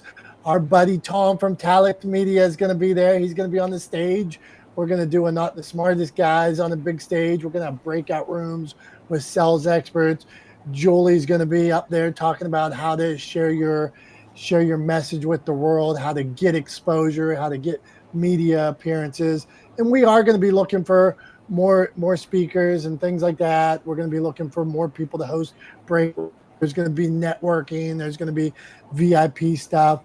There's going to be after hours stuff. So you'll hear more and more about it, but you'll see even how it's branded. This is what I want to get across. It's not branded Media Casters. It's not branded Talex Media. It's not branded Motivation Champs, because it's about your story. It's about your message. And so it's not like you see some people that have a big event and it's their name is the event. And really it's just all this big shindig to get them more exposure. That's not what this is about. This is about let's you have a story. Let's make sure it makes the impact that you want it to. And so we'll network with a bunch of people. That's Creative Con. You'll hear more about it. Tickets will be on sale soon. Tom, that's all I got. I just wanted to say one thing before you pitch to me to close out. I just want to say one thing about Creative Con.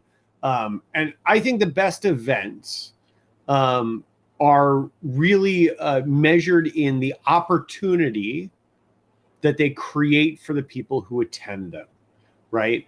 That it is all about, a great event is all about the people who attend the event, right? All about creating value for those people, and that value leading to bigger and better and exciting opportunities for the people that attend.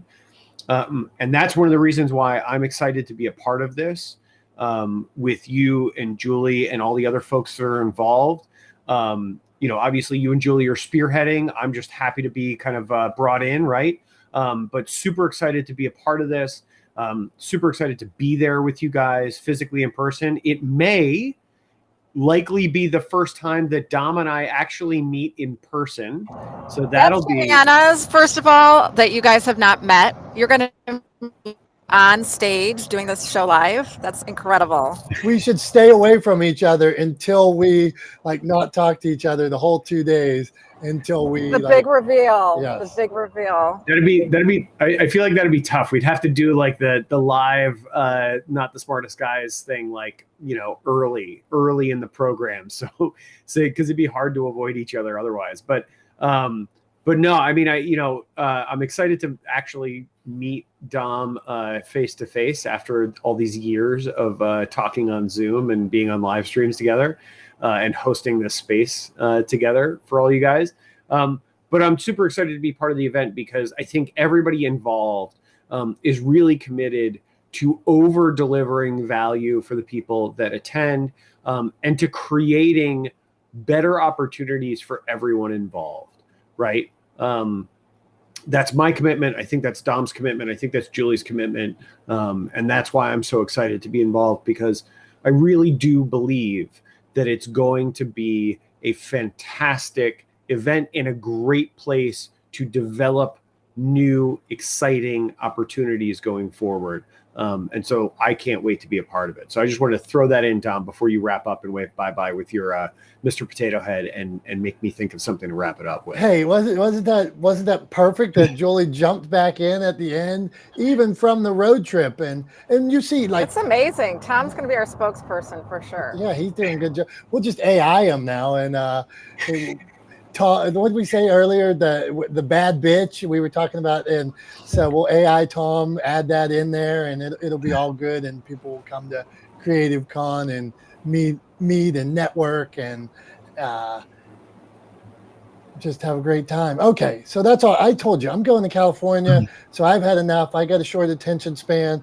We've been on almost 2 hours, so this is the time that Tom needs to step up his game and close this wonderful room out for us. So, Tom, what do you got today?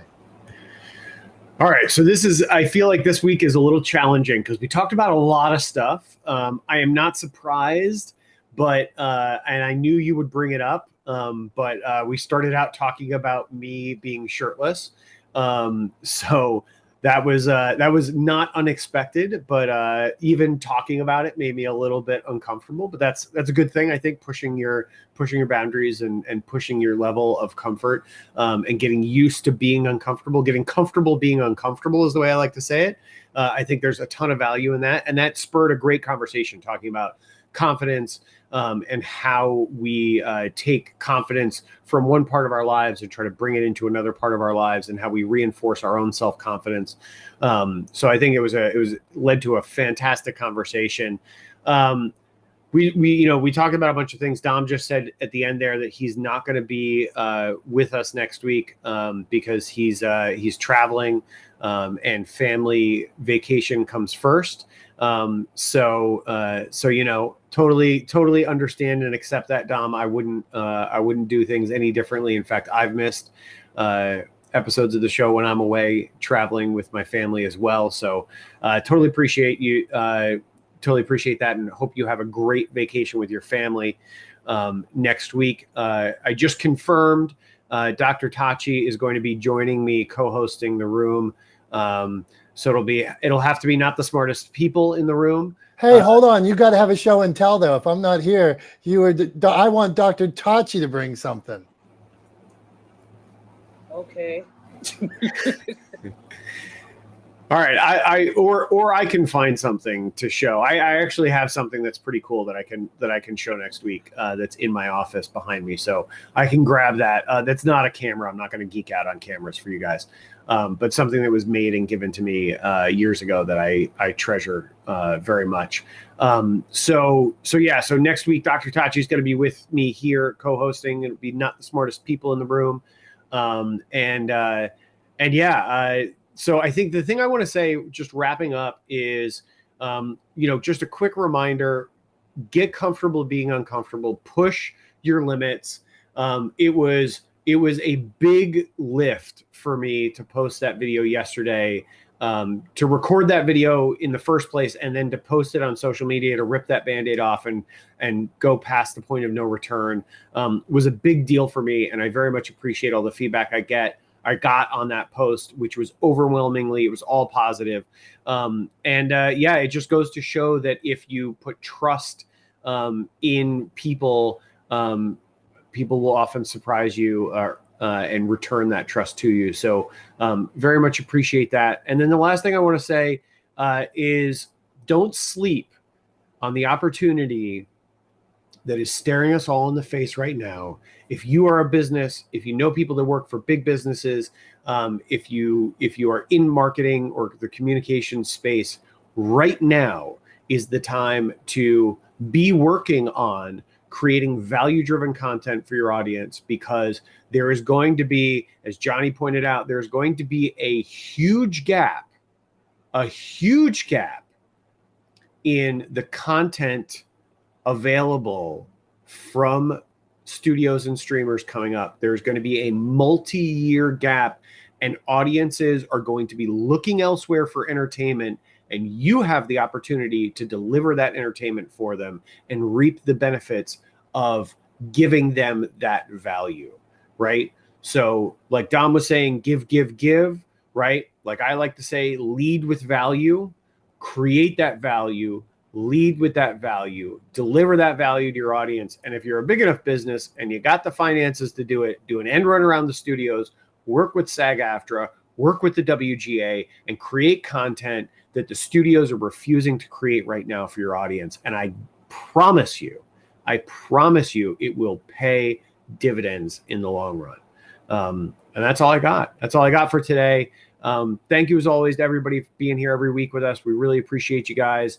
Thank you, Dom, for your hosting abilities and for running the room. Dr. Tachi and I will try to do you proud next week.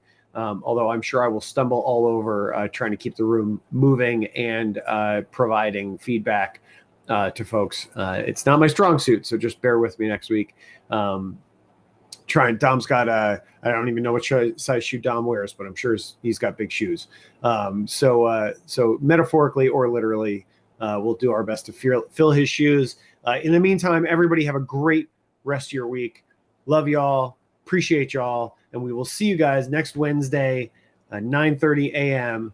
Dr. Tachi and myself will be here for Not the Smartest People in the Room. Until then, take care. Enjoy. Have fun. Be confident. Love you. Bye-bye now.